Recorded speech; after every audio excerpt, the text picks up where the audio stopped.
एक व्यक्ति अपनी मृत बहन की सच्चाई सामने लाने के लिए उसी कंकाल को बैंक लेके पहुंच जाता है। ये बिल्कुल सही घटना है।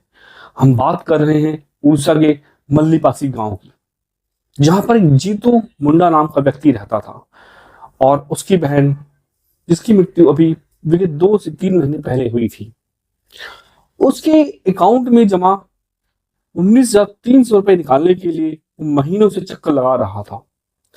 बैंक वालों एक नियम था कि जिस व्यक्ति का खाता है उसको लेके आया जाए और हस्ताक्षर करे, परंतु जीतू मुंडा ये कहता रह गया कि उसकी बहन की मृत्यु हो चुकी है और उसको पैसे दे दिए जाए।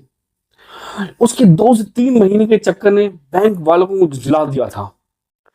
लोग उसे पागल समझने लग गए थे। गांव वाले उसका मजाक उड़ाते थे। अब समस्या ये थी कि शायद वो 19,300 रुपए उसकी बहन की याद में या उसके किसी कार्य के लिए उसे चाहिए थे। उसके पास कोई संपत्ति नहीं थी। ऐसे में उसके दिमाग में क्या सोचा कि उसने इस सिस्टम को आईना दिखा दिया कि एक अनपढ़ अशिक्षित व्यक्ति कैसे अपनी सच्चाई को सिद्ध करे। एक दिन वो उस जगह पर जाता है जहां उसकी बहन का कंकाल दफन था। उसे खोद कर सीधा बैंक लेके पहुंच जाता है और कहता है, अब तो शायद मेरी बहन की सच्चाई आपको पता चल जाएगी। और जब वो बैंक पहुंचता है तो बैंक में अफरा तफरी मच जाती है। चारों तरफ लोग अपने आप को शायद सहमा भी पा रहे थे, कुछ लोग उसका मजाक भी उड़ा रहे थे और कुछ लोगों ने पुलिस को भी बुला लिया था।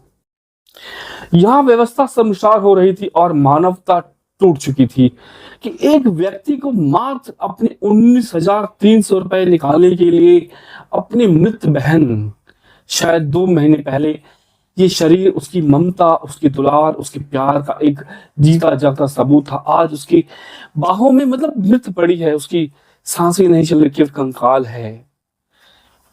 व्यवस्था कितनी संवेदनशील है ये हम शहर में बैठ के शायद नहीं समझ पाते, पर दूर दराज के गांव में जब व्यवस्था में झलक देती है तो क्या बीतती है उन पर, आप कल्पना नहीं कर सकते। ये नैतिकता का चैप्टर पढ़ के जाते हैं, चाहे वो यूपीएससी का एस्पिरेंट हो, पीसीएस का हो, नीति शास्त्र पढ़ के जाते हैं और क्या करते हैं।